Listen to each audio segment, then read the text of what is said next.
Hi friends, ఈరోజు ఈ వీడియోలో ఏపీ రాష్ట్ర వ్యాప్తంగా ఉగాది పండుగ సందర్భంగా రేషన్ కార్డు ఉన్న కుటుంబాలకు సంబంధించి 3 ముఖ్యమైన శుభవార్తలు వచ్చే అవకాశం ఉందని సమాచారం వస్తుంది. సో ఈ పథకాలు ఏ తేదీన విడుదల చేస్తారు, అర్హతలు ఏంటి, రూల్స్ ఏంటి, ఆ పథకాలు ఏంటి, సో దానికి సంబంధించిన పూర్తి ఇన్ఫర్మేషన్ ఈ వీడియోలో తెలుసుకుందాం. అండ్ వీడియో మీ నచ్చితే లైక్ చేసి షేర్ చేసి సబ్స్క్రైబ్ చేసుకోండి ఫ్రెండ్స్. సో ఏమాత్రం లేట్ చేయకుండా వీడియోలోకి వెళ్ళిపోద్దాం. సో ముందుగా రైతులకు సంబంధించిన మొదటి శుభవార్త గురించి మాట్లాడితే, అన్నదాత సుఖీభవ పథకం 3వ విడతగా రైతుల ఖాతాల్లోకి 4,000 రూపాయలు జమ చేయడానికి ప్రభుత్వం ఏర్పాట్లు చేస్తున్నట్లు తెలుస్తుంది.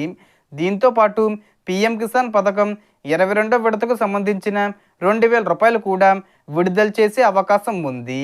అంటే ఈ 2 పథకాల ద్వారా రైతులకు మొత్తం 6,000 రూపాయలు ఈ మార్చి 13వ తేదీన అందే అవకాశం ఉంది. అఫీషియల్గా కూడా డేట్ వచ్చింది. కేంద్ర ప్రభుత్వం విడుదల చేసిన వెంటనే మన రాష్ట్ర ప్రభుత్వం కూడా అన్నదాత డబ్బులు విడుదల చేస్తుంది.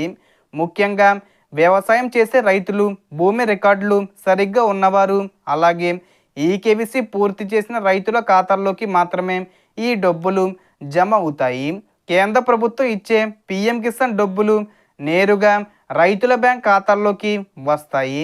కాబట్టి బ్యాంక్ ఖాతా ఆధార్తో లింక్ అయి ఉండాలి, అలాగే ఈకేవీసీ పూర్తి చేసి ఉండాలి. ఇక రెండవ శుభవార్త మహిళలకు సంబంధించినది. ఎన్నికల సమయంలో ప్రకటించిన ఆడబిడ్డ నిధి పథకం కింద 18 సంవత్సరాల నుండి 59 సంవత్సరాల మధ్య ప్రతి మహిళకు నెలకు 1,500 రూపాయలు ఇస్తామని హామీ ఇచ్చారు. ఇప్పుడు ఈ పథకాన్ని అమలు చేసే దిశగా ప్రభుత్వం చర్యలు తీసుకుంటుందని సమాచారం. ముఖ్యంగా ఉగాది కానుకగా 20 తేదీ వచ్చే ముందు తేదీల్లోనే ఏదో ఒక తేదీన ఈ పథకాన్ని ప్రారంభించి ఒకేసారి 12 నెలలకు సంబంధించిన మొత్తాన్ని, అంటే సుమారు 18,000 రూపాయలు మహిళల ఖాతాల్లోకి జమ చేసే విధంగా ప్లాన్ చేస్తున్నారని వార్తలు వినిపిస్తున్నాయి. అయితే ఈ పథకానికి అర్హత ఉండాలంటే రేషన్ కార్డు ఉండాలి, ఆధార్ కార్డు బ్యాంక్ ఖాతాతో లింకే ఉండాలి, అలాగే కుటుంబ ఆదాయం ప్రభుత్వం నిర్ణయించిన పరిమితి లోపల ఉండాలి. ఇక 3వ శుభవార్త తల్లులకు సంబంధించినది. తల్లికి వందనం పథకం కింద 1వ తరగతి నుండి ఇంటర్ సెకండ్ ఇయర్ వరకు చదువుతున్న విద్యార్థుల తల్లుల ఖాతాల్లోకి ఆర్థిక సహాయం అందిస్తున్నారు. ఈ పథకం ద్వారా సంవత్సరానికి 13,000 రూపాయలు ఇవ్వాలని నిర్ణయించారు.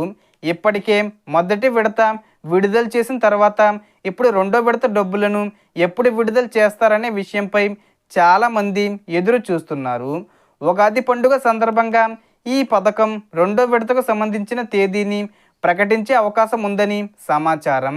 ఈ పథకం కింద డబ్బులు రావాలంటే విద్యార్థి పాఠశాలలో లేదా కాలేజీల్లో చదువుతూ ఉండాలి, ఆధార్ వివరాలు సరిగ్గా ఉండాలి, అలాగే తల్లి బ్యాంక్ ఖాతా వివరాలు ప్రభుత్వ రికార్డుల్లో నమోదై ఉండాలి. సో మొత్తం ఇన్ఫర్మేషన్ ది ఫ్రెండ్స్. మీకు ఈ వీడియో నచ్చితే లైక్ చేయండి, షేర్ చేయండి అండ్ సబ్స్క్రైబ్ చేసుకోండి. Thanks for watching.